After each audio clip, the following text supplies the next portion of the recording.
How is an ordinary, everyday person ever supposed to compete against the massive giants of the financial world? The large institutions have billions of dollars at their disposal, backed by literal armies of professional analysts. They sit behind screens feeding them instant global market data, identifying fractions of a penny to be made in milliseconds. It is easy to look at that machine and assume the market is a rigged game you have no business playing. But in his book, One Up on Wall Street, Peter Lynch points out a fascinating contradiction, what he calls the Wall Street Oxymoron. Those seemingly infinite resources are actually their biggest structural weakness. In the world of finance, the term Wall Street describes the entire professional industry, a massive ecosystem of firms designed to manage institutional wealth.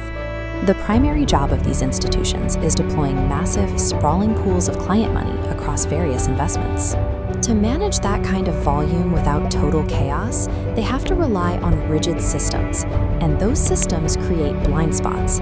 The exact infrastructure required to move billions of dollars safely strips away the flexibility needed to capture explosive early-stage growth. People assume a professional fund manager can buy whatever they want. They can't. They are bound by strict mandate rules, rigid risk limits, and the unrelenting pressure to prove their performance to their bosses and clients every single quarter. Here is a massive $10 billion mutual fund next to a tiny $50 million company with high growth potential. Even if that small company doubles in value, it barely registers as a fraction of a percent of the giant fund's overall returns.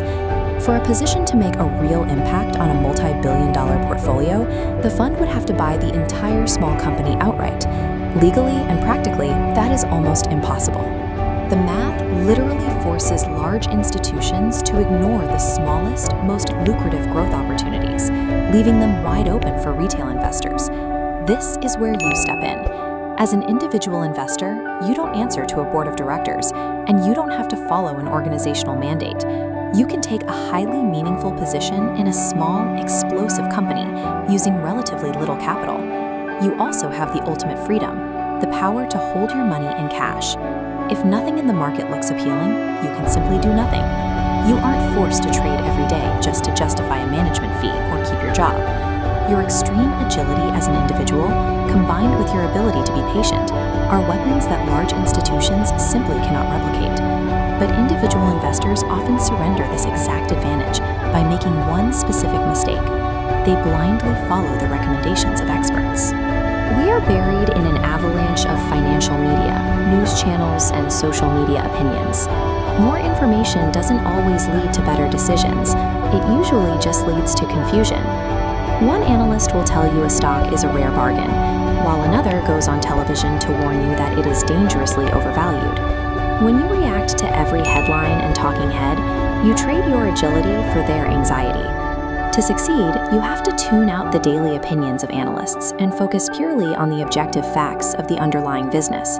You have to shift your mindset. Buying a stock is not placing a bet on a ticker symbol. You are buying partial ownership of a real-world business. If a stock price drops 10% in a single afternoon, ask yourself a simple diagnostic question. Did the company's actual business operations also decline by 10%? If the workshops are still running, the product is still selling, and the debt is manageable, a falling stock price is usually just market noise. It's not a signal to panic. Conversely, if the core operations are genuinely failing, holding on to the stock just hoping the price will bounce back is a losing strategy.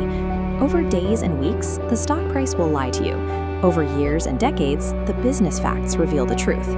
Success begins by observing the products and services gaining traction in your everyday life. From there, only invest in what you can clearly explain. If you can't describe how a company generates its profit in a few sentences, you aren't ready to own it. Treat the news as raw data rather than a set of instructions. And remember that refusing to buy anything is often the smartest decision you can make. Finally, judge your progress by the company's actual growth over several years, ignoring the temporary fluctuations of the market.